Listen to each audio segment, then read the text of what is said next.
I guess to start, I know that it's only been a few weeks in, but just immediate impressions now that the full group is together and on the court in some capacity. Yeah, Robin, I've been really impressed with the overall demeanor of this group. They've been very talkative on the court. That's what you look for early in the process. They've been very diligent in their work. Big emphasis right now is with Kurt Joseph in the weight room and making sure that their bodies are built up where they can handle the type of load that we're going to throw at them. We did a lot of skill work the first week and a half. We have started going a little bit live at the end of practice just to get some things on film and what we need to correct. We're putting an edit for these guys every day on their computers that they can watch, and they've been really good about that as well. So, it's been a fun group to be around to this point. Obviously, we have not hit any adversity yet. There's been great enthusiasm with them, and the thing that I think we've really addressed with this team is our shooting. When we played live, our guys aren't hesitating. They're making the extra play. They're playing very unselfishly, and I've been really impressed with that aspect. I think it's going to be a team that's really fun to coach as we continue along. Give a quick update on Rink. He has been on the court doing individual workouts. He's up to 4 days a week now, and essentially he's putting the same load on his body as all the other guys that are out there working on the court together. He will be reintegrated into practice next week with the team in all the non-contact drills. He's still not ready for full contact. He actually might be ready, but we are not ready for him to be in that setting yet. He's doing awesome, exactly where he's supposed to be, but we're still going to be very cautious and very careful with him. Only other thing we're dealing with right now, Jamarcus tweaked his ankle a little bit at the end of practice yesterday, but it's nothing serious. Jamarcus, I know it's early, but do you see anything in him that maybe wasn't present in his first stint here? Yeah, just leadership, coachability, everything that you want out of your lead guard. He's been very vocal, which that was something that he had to work on. When he first got here, he was a very quiet kid, but he has really grown in that area, and you have to have that. Our point guard, they're an extension of the coach over there, and I've been impressed with he and Kendall in that role, and Kale certainly is a guy that can play minutes for us at the point. Sam is getting some reps out there as well. And then again, our bigs, the other thing, with our bigs, not only ability to shoot, but I really think that they all have the ability to play make. You saw what Rink did for us a couple years ago as a guy that initiated offense for us. But I've seen same thing out of Oogie, and Jared certainly has that ability. BK, who's in really good shape right now, I was really impressed with the way that he came in.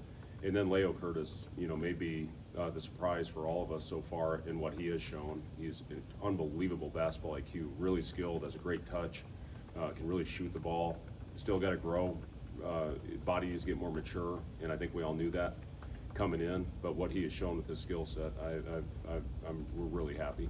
When it comes to Jamarcus and how he's come back here, is that maybe a tale or a story that transfers can learn, that don't burn bridges for one, and two, the grass is not always greener? Is that putting too much in here? Yeah, Jamarcus, what happened, it happened.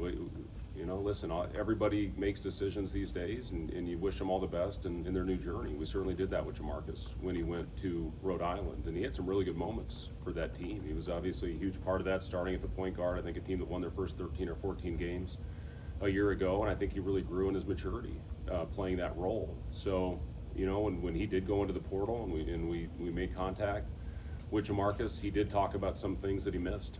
And, I think a big thing that we did that prior year, where he had a big role on a team that made the NCAA tournament, he wanted to bring this team back there again. And yeah, he's just, like I said, he's grown in so many areas. I'm proud of him, and I think he's primed for a really good season.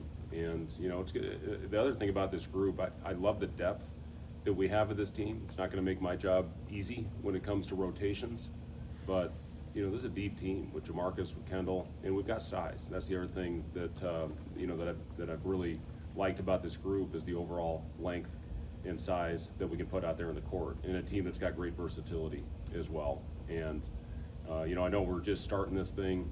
We get 4 hours a week with them right now. We're staying very diligent to that. I don't know if everybody has the same approach on the rule, but we're taking this as a long-term approach. But from what I've seen so far, it's going to be a fun team to watch. How hard have you worked the last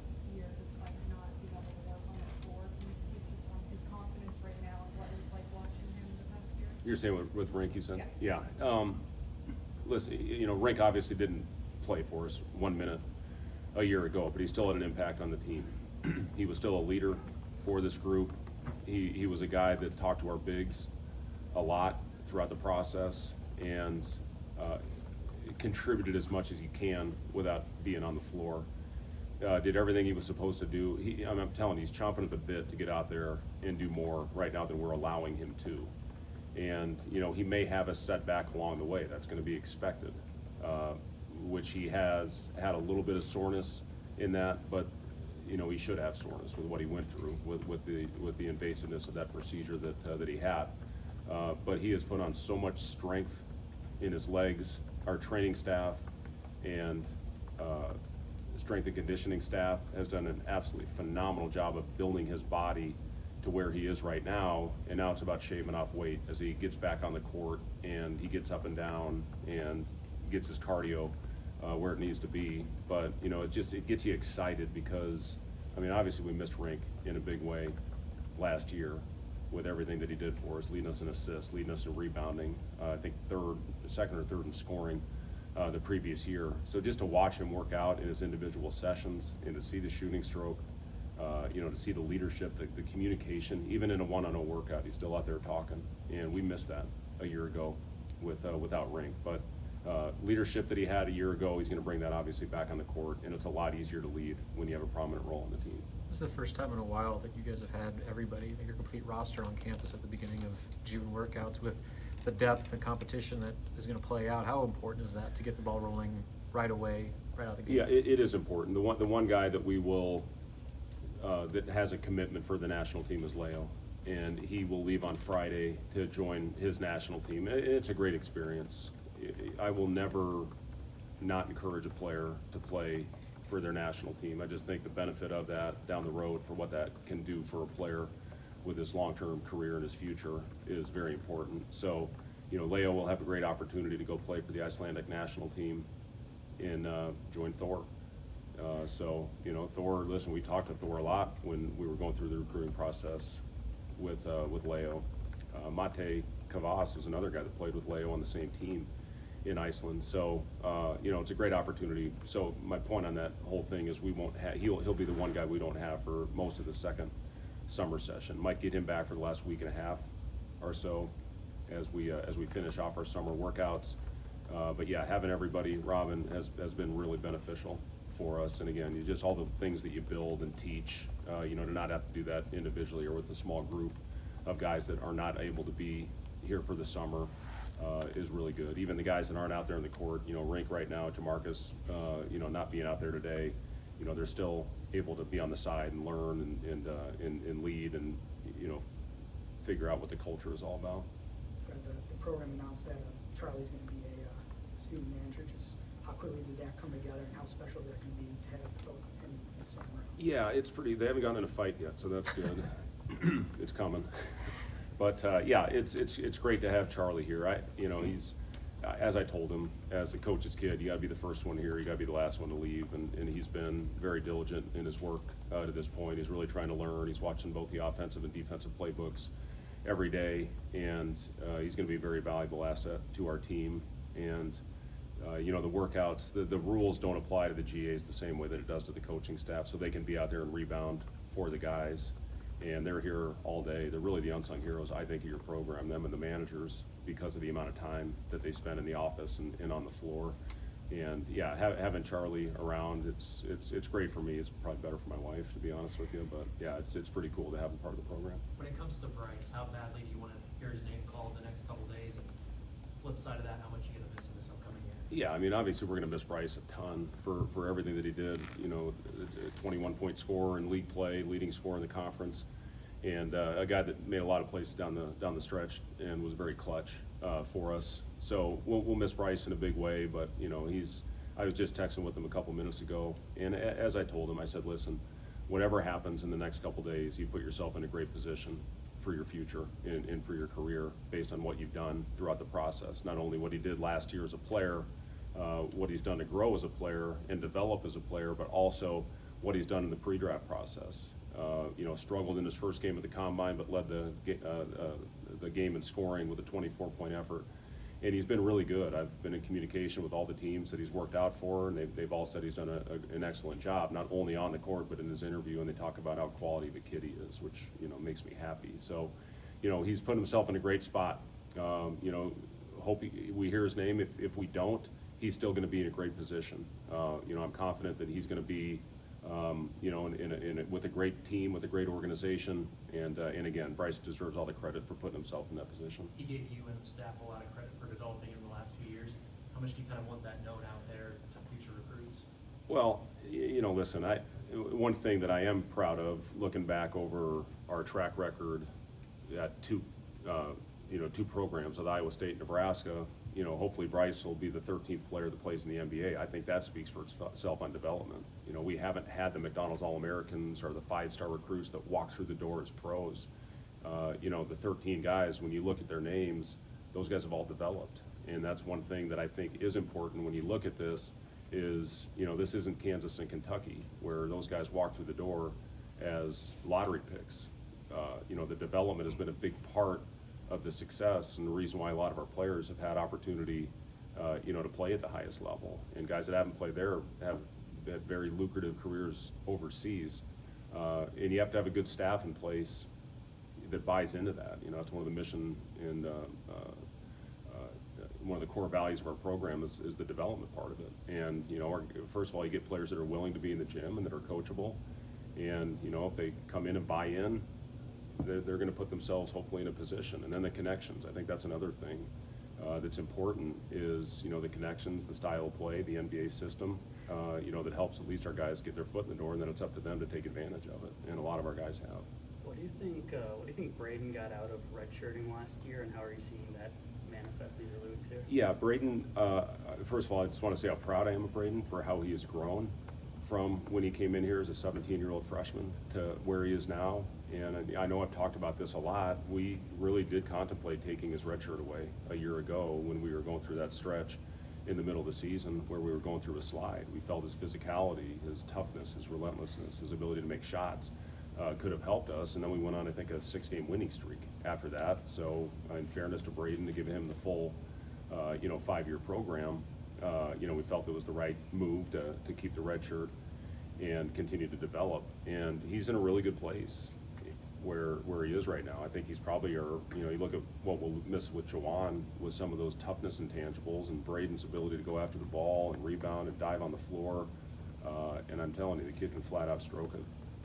So yeah, Braden is, again, I'm proud of him. I'm happy for him that he's gonna have a big role on this team. We talked about the national team, and Connor just came back from LA. Before you came in, he talked about his experience there. What growth have you seen in him? Yeah, Connor, again, he had 2 really good games for the Armenian national team against Costa Rica, one in Fresno, one in LA, and played really well. Had 15 and 18, I think, in the 2 games. And that's very valuable, not only for the experience of going out there and playing in a different system, playing the FIBA basketball rules, but also what it can do for your confidence. I think you saw that with Keisei when he went over and played for his national team with Japan and what that did for his confidence. And, Connor, I don't think he's missed a shot yet in our live play. Now, we haven't played a ton, but, he's, I think, 5 for 5 from 3 and made his 1 layup. So, he's just a guy that, the way he finished off the season after a tough ending night and, regrouped and was very important for us and winning that Crown Championship out in Las Vegas. So he's in a really good place right now. And again, I admire Connor for everything he's all about, his faith and, how that's really helped him grow and get through tough times. And yeah, he's just in a really good place right now.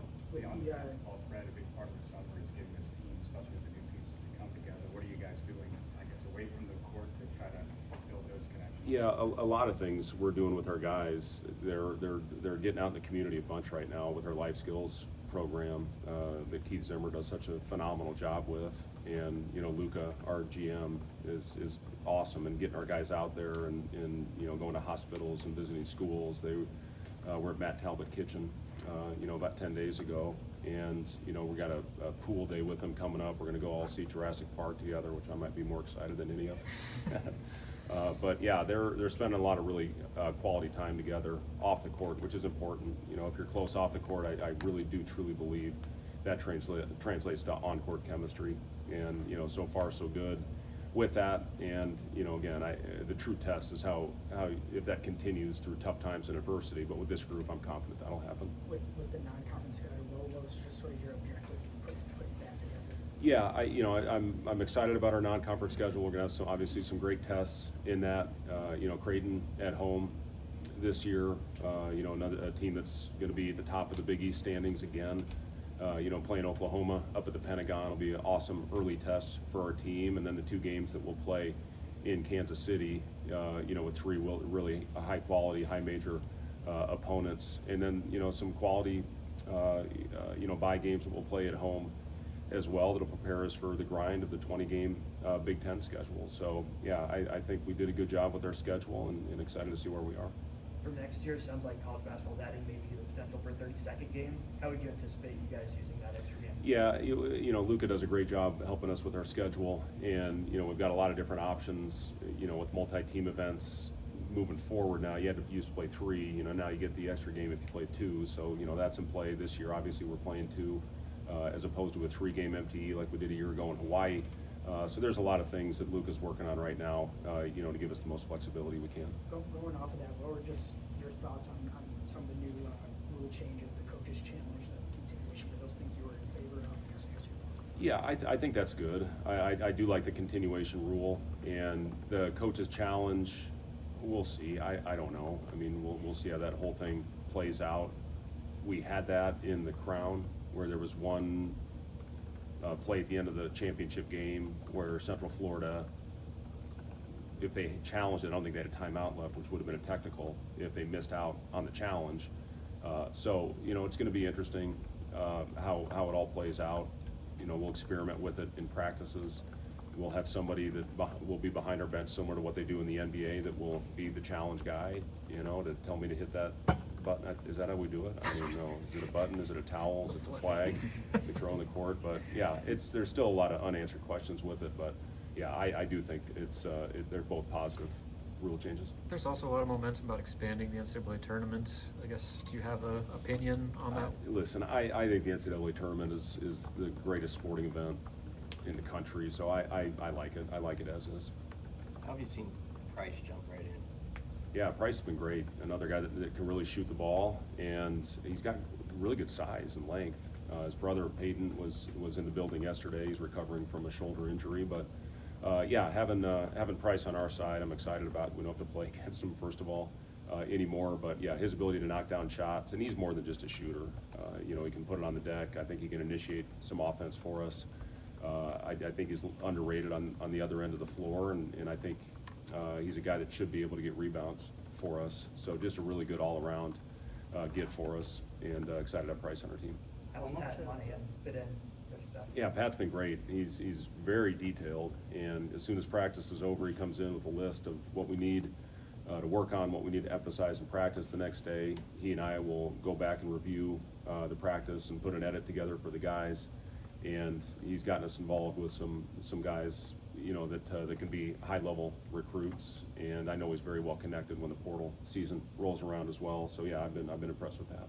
How much does Berke being in better shape kind of raise the ceiling of his game? What can he do now that he could? Yeah, I mean he's so versatile, Wilson, as you know, and you know I feel bad for the kid because of how when he was playing his best basketball, he went down with a very unfortunate injury, not only for BK but for our team.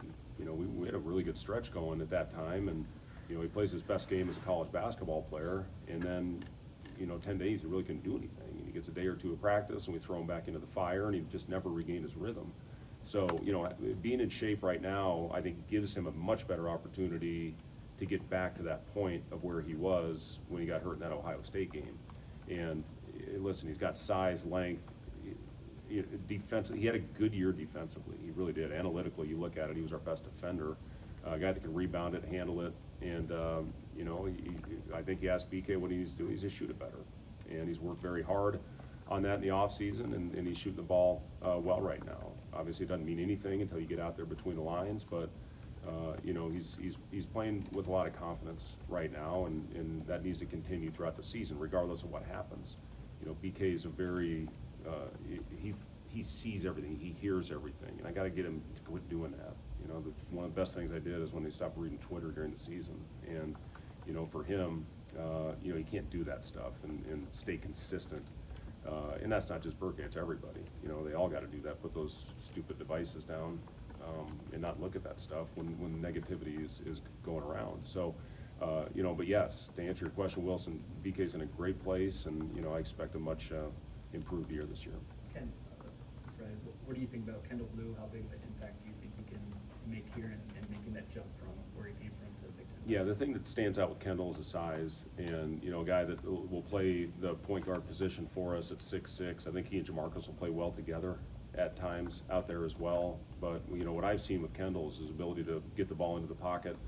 Shot 42% from three a year ago, and just his overall length will open up a lot of things for us. I think he can post him some when he's got a smaller defender on him, just with that length. But I've really been impressed with Kendall's feel.